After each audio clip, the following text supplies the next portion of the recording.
सबको जय मसीह की। परमेश्वर की धन्यवाद हो कि हमें एक और नया दिन मिला है उसकी स्तुति और आराधना गाने के लिए। बाइबल कहता है कि हम चाहे जैसे भी परिस्थिति से गुजर रहे हो, परमेश्वर की स्तुति और आराधना गाने के लिए हमें इतने सारे कारण हैं, हम हमेशा कर सकते हैं। और आशा है कि आज भी हम सब अपने दिल और मन को तैयार करके आए हैं कि हम परमेश्वर की स्तुति गा सके। शुरू करने के पहले मैं भजन संगीता 100 से पढ़ना चाहती हूँ। हे सारी पृथ्वी के लोगों, यहोवा का जय जयकार करो, आनंद से यहोवा की आराधना करो, जय जयकार के साथ उसके सम्मुख आओ।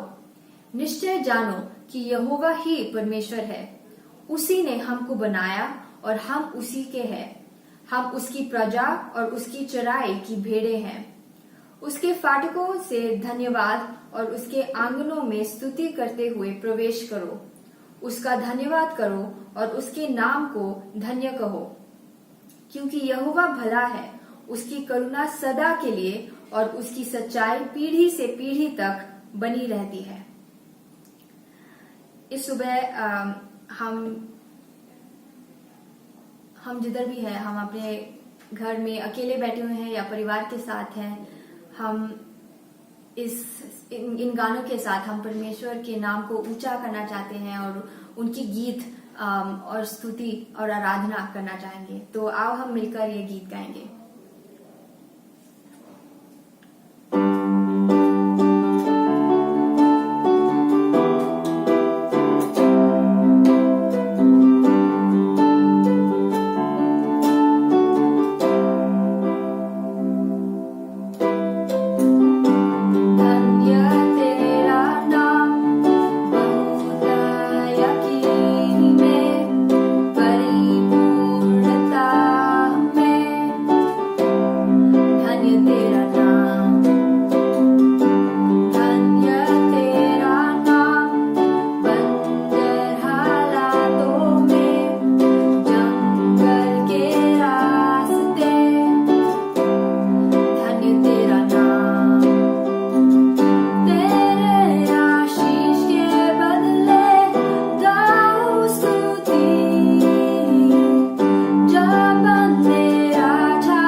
हम अब अगला गीत गाएंगे हो तेरी स्तुति और आराधना। और जैसे हमने अभी गाया कि प्रभु धन्य तेरा नाम, हमारा प्रार्थना ये है कि प्रभु हमारी जिंदगी से हम जो भी कहे, जो भी सोचे, जो भी करे, उस सब के द्वारा आपके महिमा हो।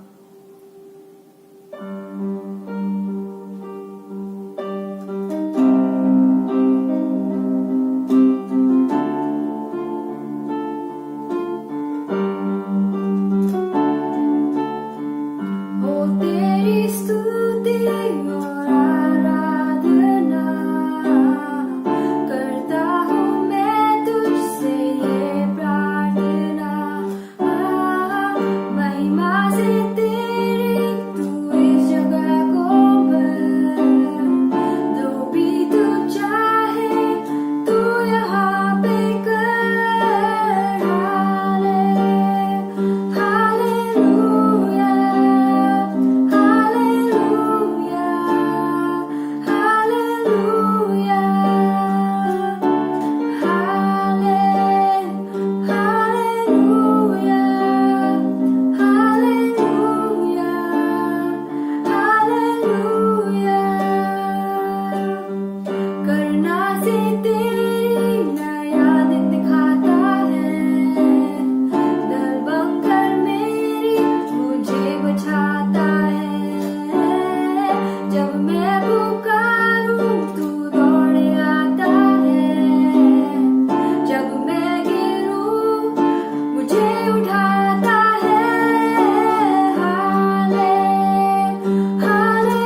सचमुच सारी महिमा और आराधना तेरे ही है प्रभु।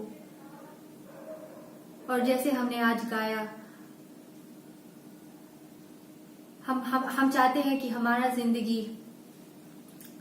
से आपको महिमा और स्तुति मिले।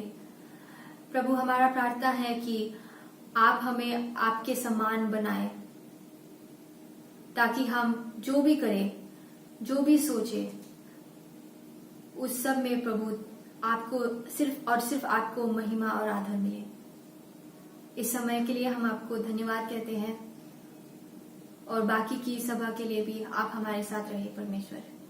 आमीन। आप सभी को एक बार फिर से जय मसीह की नमस्ते। मेरी आशा है कि आप सब अच्छे होंगे, आप सब परमेश्वर में बढ़ रहे हैं। लॉकडाउन तो खत्म हो चुका है, लेकिन फिर भी कोरोना का असर सब जगह पे है। तो मेरी आशा है कि आप सब सुरक्षित हैं, सारे प्रिकॉशंस ले रहे हैं, मास्क पहन रहे हैं, सैनिटाइजर लगा रहे हैं। ये तो जानते हैं ना, चालान बहुत बड़ा है। तो ध्यान रखिए अपने हेल्थ का, अपने स्वास्थ्य का ध्यान रखिए। और उसी के साथ साथ आज हर रविवार हम क्यों आते हैं? हम हर रविवार इसलिए आते हैं ताकि हम अपनी आत्मिक स्वास्थ्य की देखभाल कर सकें। हमारी आत्मा किस प्रकार से काम कर रही है, क्या हम प्रभु में बढ़ रहे हैं, क्या सारी चीजें जो हमारे चारों तरफ हैं उसमें क्या हम परमेश्वर के उस महान हाथ को देख पा रहे हैं या नहीं। हम इसलिए हर रविवार आते हैं। मेरी आशा है कि आपने दिव्या जी के द्वारा जो आज आराधना हुई है उसका आनंद लिया होगा, और आप परमेश्वर में आराधना करने में और बढ़ गए होंगे। आइए अब हम चलेंगे परमेश्वर के वचन की ओर, और वचन के द्वारा हम थोड़ा सा समय आराधना में बिताएंगे कि आखिर परमेश्वर का वचन आज इस रविवार हम सबको क्या कह रहा है। मेरी आशा है कि हम सब दूर तो जरूर हैं, शायद शारीरिक रूप से नहीं मिल पा रहे हैं, लेकिन हम सब एक दूसरे की देखभाल कर रहे हैं, हम एक दूसरे के लिए प्रार्थना कर रहे हैं। और मेरी आशा है कि आप सब एक दूसरे के साथ हैं, क्योंकि हम सब मसीह में एक देह हैं। तो आप तैयार हैं आज हमारे साथ इस यात्रा पे चलने के लिए? आइए हम परमेश्वर के वचन में आगे बढ़ते हैं।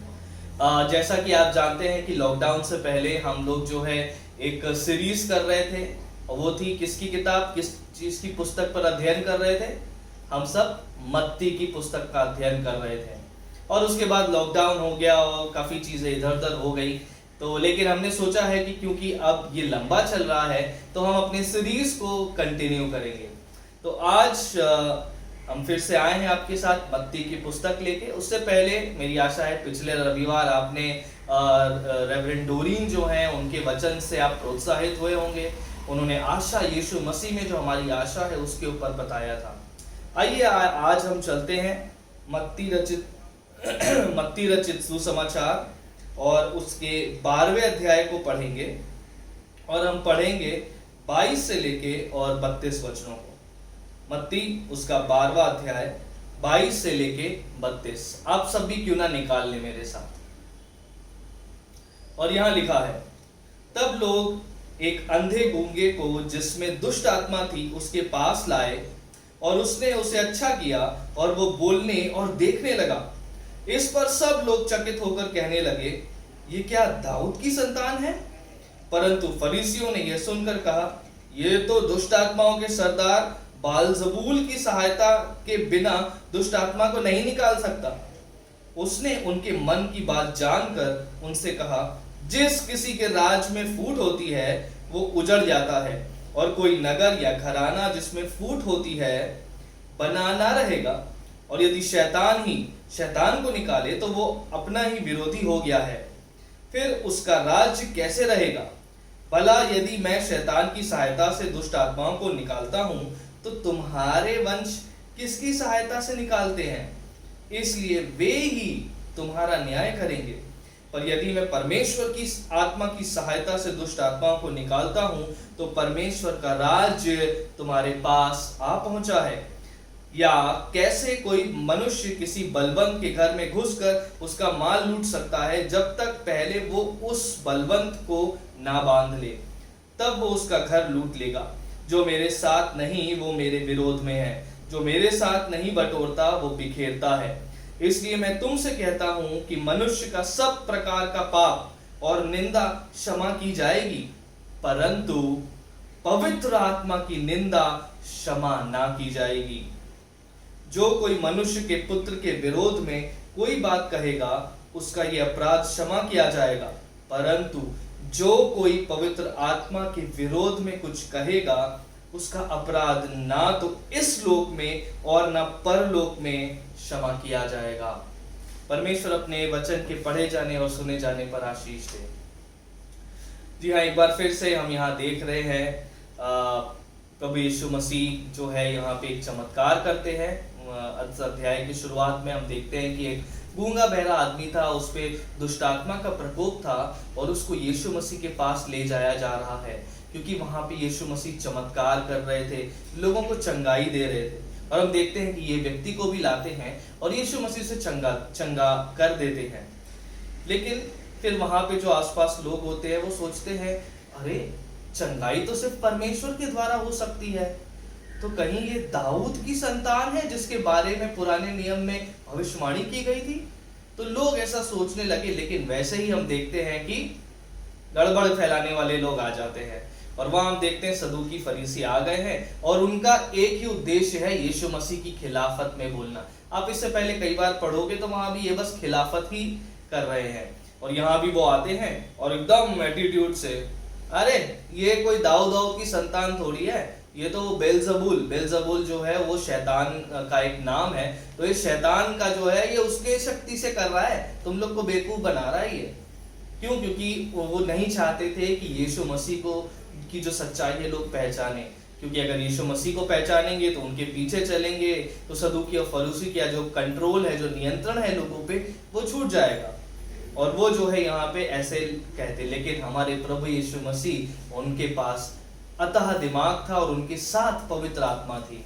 और तब हम देखते हैं कि यीशु मसीह उनको बड़ी बुद्धिमानी से टैकल करते हैं और वो ये कहते हैं कि अगर शैतान खुद शैतान के खिलाफ में काम करेगा तो ये तो संभव नहीं है ना, कि कोई इंसान अपना ही घर तोड़ के बोले मैं अपना घर बना रहा हूँ, ये तो बेवकूफ़ी की बात हो गई। तो यहाँ पे यीशु मसीह इस बात को लेके आ रहे हैं कि अगर शैतान की वजह से मैं कर रहा हूँ तो शैतान तो और दुष्ट आत्माओं को बढ़ाएगा ना, कम क्यों करेगा। और फिर वहीं हम दूसरी जगह फिर से देखते हैं कि यीशु मसीह ये भी कह रहे हैं कि अगर मैं इस दुष्ट आत्मा से निकाल रहा हूँ तो जो बाकी यहूदी हैं, जो चेले हैं, वो किस शक्ति से निकाल रहे हैं। और फिर यीशु मसीह कहते हैं कि वो ही लोग तुम्हारा न्याय करेंगे। और यहाँ पे बड़ी बुद्धिमानी से और फिर यीशु मसीह एक शिक्षा और एक चेतावनी लेके आते हैं कि जो भी व्यक्ति पवित्र आत्मा के खिलाफ है वो कभी भी क्षमा ना किया जाएगा। जी हाँ, यहाँ पे हम देखते हैं कि यीशु मसीह का जो पवित्र राजकीय जो जजमेंट है, जो न्याय है, हम उसकी भी एक झलक देखते हैं। तो आइए हम जानते हैं कि आखिर इन सारी चीजों में आज हमारे लिए यीशु मसीह हमसे क्या बात करना चाहते हैं। तो सबसे पहली शिक्षा जो मुझे भी इस वचन से समझ आती है वो ये है कि यीशु मसीह का जो राज्य है वो सबसे शक्तिशाली राज्य है। मैं फिर से दोहराना चाहता हूं, यीशु मसीह का जो राज्य है, जो राजपाट है, वो सबसे शक्तिशाली है।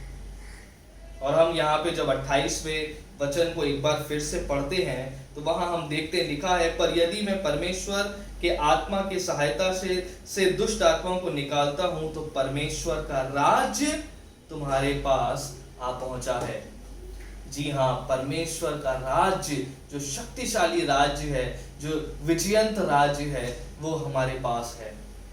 और हम ये भी देखते हैं इससे पहले कि यीशु मसीह की जब परीक्षा हुई थी तो वहां भी हम देखते हैं कि यीशु मसीह ने शैतान को हरा के और अपना पवित्र राज्य स्थापित किया था।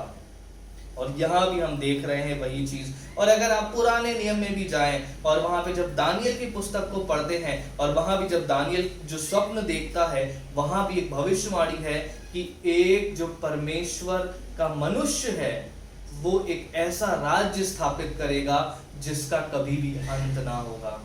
और वही हम यहाँ पे भविष्यवाणी पूरी होती देख रहे हैं कि प्रभु यीशु मसीह अपने शक्तिशाली राज्य को यहाँ पे स्थापित कर रहे हैं। अब आप सोच रहे होंगे ठीक है अभिषेक भैया बहुत अच्छी बात है, राज्य की बात तो कर रहे हैं, लेकिन ये आखिर परमेश्वर का राज्य है क्या, मतलब इसका मतलब क्या है। तो अगर हम इस चीज को ध्यान से देखें तो राज्य उसका होता है जो राज करता है, जो राजा है। और यहाँ पे हम देखते हैं कि पाप राज्य कर रहा था इस संसार में, आदम और हवा ने जब पाप किया। लेकिन जब प्रभु यीशु मसीह आए, और वो इसलिए आए ताकि वो उस पाप के राज्य को हटाकर और अपना पवित्र राज्य स्थापित कर सके। तो वो जगह, वो राज्य जहां पे यीशु मसीह एक राजा के रूप में राजपाट करते हैं, राजकीय शासन करते हैं, वो ही परमेश्वर का राज्य है। क्या आप उस परमेश्वर के शक्तिशाली राज्य में प्रवेश कर चुके हैं? क्या आप परमेश्वर के राज्य को इस पृथ्वी पे इस पृथ्वी पर उसका आनंद ले रहे हैं? जी हाँ, जिन लोगों ने यीशु मसीह को ग्रहण किया है वो सब के सब इस पृथ्वी पे भी परमेश्वर के राज्य के प्रतिनिधि हैं। जो हम सब यीशु मसीह पर विश्वास करते हैं, हम सब परमेश्वर के राज्य के प्रतिनिधि हैं। और क्या आप इस एहसास में जीवन जीते हैं कि आप एक ऐसे राज्य में प्रवेश कर चुके हैं जो शक्तिशाली है और जहां पे यीशु मसीह का नियंत्रण है? क्या आप इस संसार में रह के अभी भी डर रहे हैं, अभी भी चिंताओं में ग्रसित हैं, अभी भी चीजों से डरते हैं?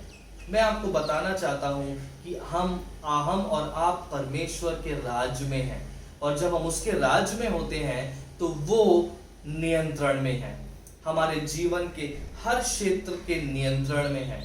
और आपको ये बात भी ध्यान देने वाली है कि उसका जो राज्य है वो सबसे शक्तिशाली है। तो मेरे भाइयों और बहनों, प्रिय बच्चों, मेरा आज यही प्रोत्साहन है कि आप अपना जीवन डर में या भय में या समस्याओं को देख के ना जिए, परंतु आप इस प्रकार से जिए कि परमेश्वर के राज्य में आप प्रवेश कर चुके हैं। यीशु मसीह अपना राज्य आपके जीवन में लेके आ चुके हैं। और यदि आप में से कोई भी ऐसा है जो अभी यीशु मसीह को नहीं जानते हैं, लेकिन अगर मेरी बात सुन के आपको लगता है कि आपको परमेश्वर के राज्य के बारे में और जानकारी चाहिए, तो आप बेझिझक आप किसी कलीसिया से, किसी ऐसे मसीह भाई बहन से जरूर मिले और पूछे कि आखिर ये परमेश्वर का राज्य मैं कैसे प्राप्त कर सकता हूँ, मैं उस राज्य में कैसे प्रवेश कर सकता हूँ। जी हाँ, हमारे यीशु मसीह का जो राज्य है वो सबसे शक्तिशाली है। आज की जो दूसरी शिक्षा जो मैं आपके सामने लेके आना चाहता हूं वो है कि हमारी पहचान प्रभु यीशु मसीह में ही पाई जाती है। यहाँ पे 27वें वचन को मैं फिर से एक बार दोहराना चाहूंगा। लिखा है, भला यदि मैं शैतान की सहायता से दुष्ट आत्माओं को निकालता हूं तो तुम्हारे वंश किसकी सहायता से निकालते हैं, इसलिए वे ही तुम्हारा न्याय करेंगे। अब यहाँ पे थोड़ा सा हमें यहाँ पे जो भाषा यीशु मसीह यूज कर रहे हैं उसको समझने की आवश्यकता है।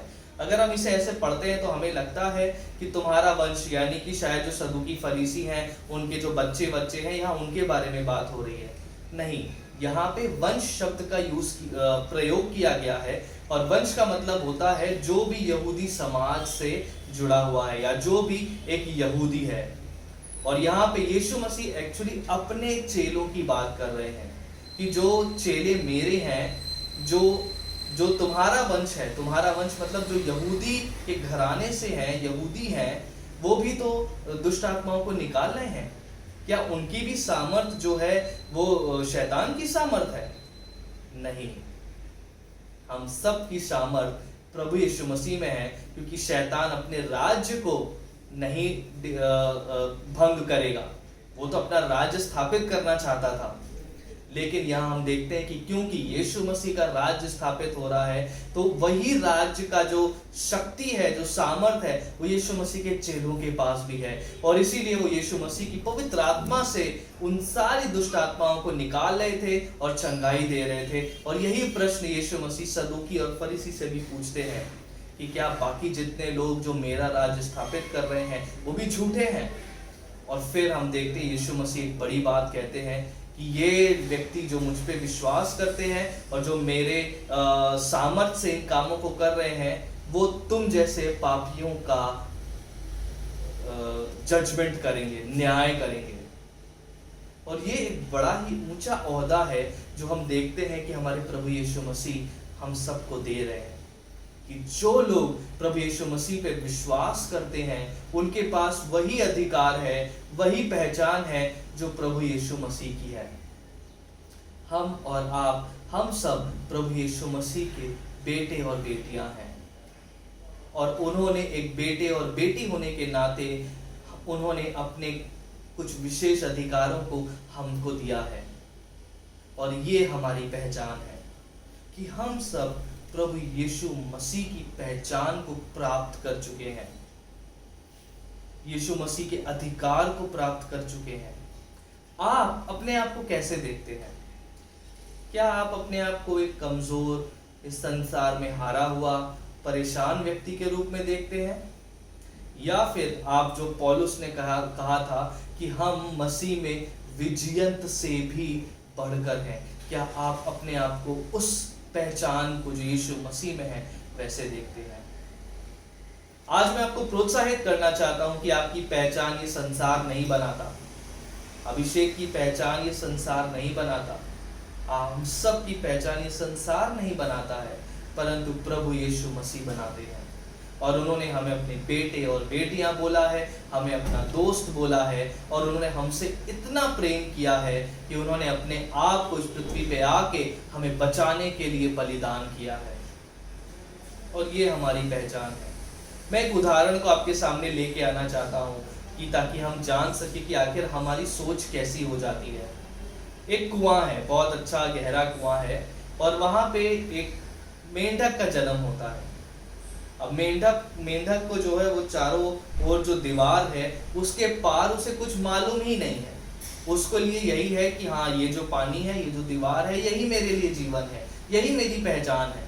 मैं बस यहाँ से फुदक के एक छोटे से पौधे से दूसरे छोटे पौधे पे चला जाऊंगा, या तीसरे छोटे पौधे पे चला जाऊंगा, और जो भी छोटे मोटे कीड़े मकोड़े हैं वो खा लूंगा, और वही मेरी पहचान होगी। और फिर एक बार क्या होता है कि बाढ़ आती है, आंधी आती है, पानी गिरता है, वो कुआं पूरा का पूरा भर जाता है, और पानी का लेवल जैसे जैसे ऊपर होता है तो हम देखते हैं कि मेंढक भी ऊपर ऊपर हो रहा है। और एक समय ऐसा आता है कि वो मेंढक उस कुएं से बाहर निकलता है, और जब बाहर निकलता है तो देखता है कि अरे, मैंने तो अपना पूरा जीवन यही सोचा था कि ये जो दीवार है कुएं की यही है, लेकिन ये पृथ्वी तो बहुत बड़ी है। और फिर उसे समझ आता है कि उसके पास बहुत कुछ है, उसकी पहचान बहुत कुछ है, केवल वो दीवार नहीं है कुएं की। तो कई बार हमारा जो एटीट्यूड है वो होता है, बस हम अपने आप को छोटी छोटी चीज़ों में घेर लेते हैं। मुझे अच्छी नौकरी मिल जाए, मुझे अच्छा घर हो जाए, बाल बच्चे हो जाए, शादी हो जाए, बस यही हमारा जीवन है। लेकिन प्रभु यीशु मसीह की पहचान में हम इससे भी बढ़ के काम करते हैं। जितने भी चेले हैं, हम आज भी उनके बारे में पढ़ते हैं, उनसे प्रोत्साहित होते हैं, क्योंकि उनकी पहचान मसीह में थी। और भी आप जितने भी लोगों को देखे जो यीशु मसीह के पीछे चलने वाले थे, उनका परमेश्वर ने नाम बड़ा किया। एक योजना थी परमेश्वर की, कठिनाइयां भी आई उनके जीवन में, लेकिन हम देखते हैं कि क्योंकि उनकी पहचान मसीह में थी, इसलिए उनकी पहचान इस पूरी पृथ्वी पे लोग जानते हैं। आपकी पहचान भी मसीह में है, और शायद आपको मालूम हो या ना हो, लेकिन लोग आपको उस पहचान से देख रहे हैं।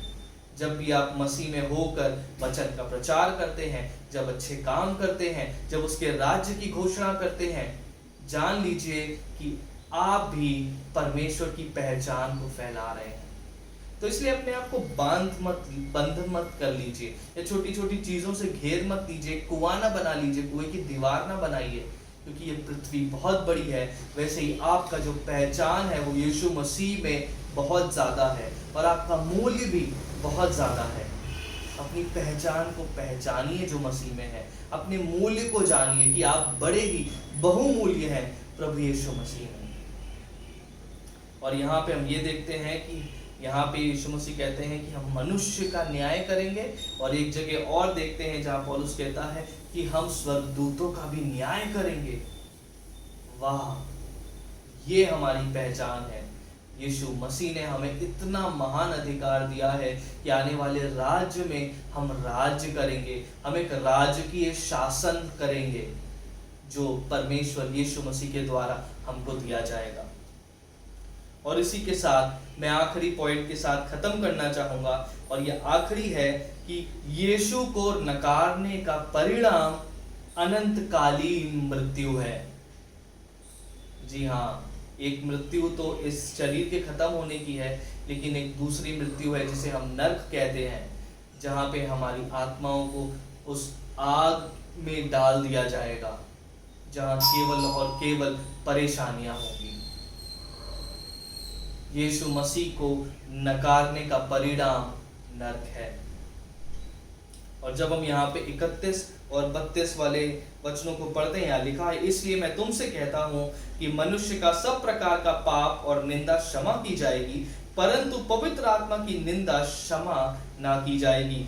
जो कोई मनुष्य के पुत्र के विरोध में कोई बात कहेगा, उसका यह अपराध क्षमा किया जाएगा, परंतु जो कोई पवित्र आत्मा के विरोध में कुछ कहेगा, उसका अपराध ना तो इस लोक में और न परलोक में क्षमा नहीं किया जाएगा। अब जब हम ये चीज पढ़ते हैं तो हमारे मन में बड़े से प्रश्न आते हैं कि आखिर ये पवित्र आत्मा के खिलाफ पाप करने का मतलब क्या है? क्या मैंने तो वो पाप नहीं कर दिया? तो फिर क्या मेरा जो उद्धार है, जो मैंने यीशु मसीह पर विश्वास किया है, क्या उसका कोई मतलब नहीं है? मेरे दोस्तों, यहाँ पे हमें थोड़ा सा समझने की जरूरत है कि आखिर ये पाप है क्या और क्या आपने किया है कि नहीं। यहाँ हम 3 मुख्य कंडीशंस को या बातों को देखते हैं। सबसे पहली चीज है कि ये जो पाप होता है, ये ऐसा काम है जब हम पवित्र आत्मा के कामों को शैतान के काम समझते हैं। और एक विश्वासी होने के नाते मुझे नहीं लगता कि आप ऐसा करते हैं। दूसरी बात है, ये कोई ऐसी चीज नहीं है कि अभी मैंने थोड़ी देर सोची और फिर नहीं नहीं नहीं नहीं ये गलत सोच रहा हूं, परंतु ये एक निर्णय है जो आपने ले लिया है कि जो आप परमेश्वर के काम को शैतान के कामों को ही जो है आप डेडिकेट करते हैं। और तीसरी चीज है जो जरूरी है कि ये जो पाप है, जो पवित्र आत्मा के खिलाफ पाप है, ये अगर कोई करता है तो उसे मालूम ही नहीं होता है और उसे कोई फर्क नहीं पड़ता है कि यीशु मसीह उसके जीवन में हो या नहीं। अगर इन वचनों को सुन के आपके मन में बात आती है क्या मैंने वो पाप किया है, तो आप जान लीजिए कि आपने वो नहीं किया है, क्योंकि आपको फर्क पड़ रहा है इन बातों को सुन के। जी हाँ, ये पवित्र आत्मा है जो हमें यीशु मसीह हमारे जीवन में उनका क्या महत्व है उसे प्रकाशित करती है। तो अगर हमारे जीवन में यीशु मसीह का प्रकाशन नहीं है, या हम प्रकाशन होने के बाद भी हम यीशु मसीह की खिलाफत में जाते हैं और उन्हें ग्रहण नहीं करते, तो ये पाप पवित्र आत्मा के खिलाफ है। यीशु मसीह को नकारना, उनकी सच्चाइयों को जान के अनदेखा कर देना, ये पाप यीशु मसीह कहते हैं कि कभी भी क्षमा नहीं होगा। तो इसलिए घबराइए मत जब आप इन वचनों को पढ़ते हैं कि मेरा उद्धार चला जाएगा, क्या मुझे दोबारा से यीशु मसीह को ग्रहण करना है? नहीं। लेकिन हमें चिंता करनी है उन लोगों की जो हमारे आसपास हैं और जिनको अभी तक यीशु मसीह के बारे में नहीं मालूम है।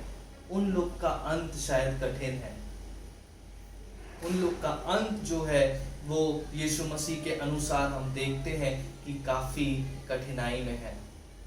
लेकिन हमारे पास तो जीवन है और यीशु मसीह ने कहा है कि वो जीवन हमें लोगों तक पहुंचाना है।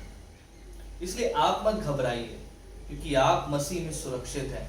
लेकिन हमारा काम है कि हम दूसरों को भी मसीह में सुरक्षित कर सकें, उनको चिता सकें कि आपको प्रभु यीशु मसीह को नकारना नहीं है। लेकिन अगर आप में से आज कोई मुझे सुन रहा है और आप शायद यीशु मसीह को ज्यादा अच्छे से नहीं जानते, लेकिन शायद पवित्र आत्मा आज आपके जीवन में काम कर रही है, तो आप प्रभु यीशु मसीह को इसी समय ग्रहण कर सकते हैं और वो इसी समय आपके जीवन में आने के लिए तैयार है। क्या आप उसे अपने जीवन में बुलाने के लिए तैयार हैं? क्या आप परमेश्वर के राज्य के प्रतिनिधि होना चाहते हैं? अगर इसका उत्तर हाँ है तो मैं एक छोटी सी प्रार्थना करूंगा और आप उस प्रार्थना को दोहरा सकते हैं मेरे पीछे। आइए प्रार्थना करें। प्रभु यीशु, आपका धन्यवाद मेरे जीवन के लिए, मेरे जीवन में आने के लिए आपका धन्यवाद। मैं प्रार्थना करता हूँ कि आज मैं अपने जीवन को आपको समर्पित करता हूँ। आप मेरे जीवन का संचालन करें, मुझे अपनी पवित्र आत्मा से भरें और मुझे दिखाएं कि आप मेरे लिए मरे। मैं अपने जीवन में आपको न्योता देता हूँ कि आप आएं और यहाँ विराजमान हों और मेरे जीवन का संचालन करें। ये प्रार्थना यीशु मसीह के नाम से मांगते हैं, आमीन। तो यदि आज आपने यीशु मसीह को इस प्रार्थना के द्वारा विश्वास के साथ करके स्वीकार किया है, तो आज ये आपका नया जन्म है और इस जन्म को आप जरूर याद रखें और जरूर मनाएं, क्योंकि यीशु मसीह में आपका नया जन्म है। और मेरे वो भाई बहन जो यीशु मसीह को ग्रहण कर चुके हैं, आप घबराएं ना इन सारे वचनों को पढ़ के, परंतु आप ये विश्वास रखें कि परमेश्वर का राज्य आपके जीवन में है। लेकिन उस राज्य को हम आगे कैसे पहुंचा सकते हैं, उस प्रेम को हम आगे कैसे पहुंचा सकते हैं, इस बात की आप चिंता करें। परमेश्वर आप सबको आशीष दे, आमीन।